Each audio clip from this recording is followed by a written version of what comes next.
3 বছর আগে কানাডায় পড়াশোনা করা আব্রাহাম নামের এক যুবকের সাথে বিয়ে হয় ইভার। তারপরও চাচাতো ভাইয়ের সাথে প্রেমের সম্পর্কে জড়িয়ে পড়েন।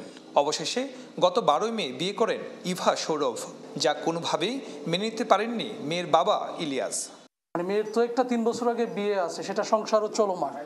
তো এরপরে আরেকটা যে সে গোপন বিয়ে হয়েছে পরিবারের অমতে, এই বিষয়টা তারা ভালোভাবে নিতে পারেনি। এই ক্ষোভ থেকে সে এই কাজটা করেছে এবং বাবাকে অর্থাৎ ডিসিস্টের বাবাকে কিন্তু হুমকিও দিয়েছে, আপন ভাই, যে তোমার ছেলের দিন গুনতে থাকো, এখন থেকে দিন গুনতে থাকো, তোমার ছেলের সময় শেষ।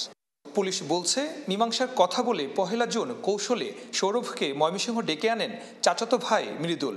পরে শহরের গোয়েলকান্দি বাসায় নৃশংসভাবে হত্যা করা হয় তাকে। মরদেহ গোপন করতে ওই দিন রাতে গাঙ্গিনাপাড় থেকে নতুন ট্রলি কেনেন অপরাধীরা। গাড়িতে করে ফেলা হয় মনতলা ব্রিজের নিচে।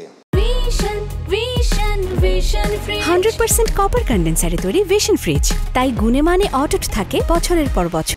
শরীরটাকে আমরা দেখেছেন যে এটাকে কয়েক টুকরা, 4টা টুকরা এখানে খণ্ডিত করা হয় এবং এই কাজে আমরা যেটা প্রাথমিকভাবে জানতে পেরেছি, এখানে ইলিয়াস এবং তার শ্যালক ফারুক, এই 2 জন প্রাথমিকভাবে এই কাজটা করেছেন।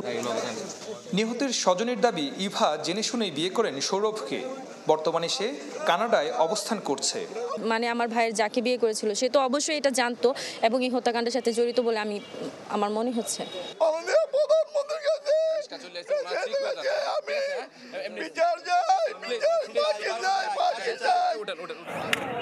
দোসরা জুন ময়মনসিংহ সদরের মনতলা ব্রিজের নিচ থেকে বিশ্ববিদ্যালয় শিক্ষার্থী সৌরভের 4 টুকরো মরদেহ উদ্ধার করে পুলিশ।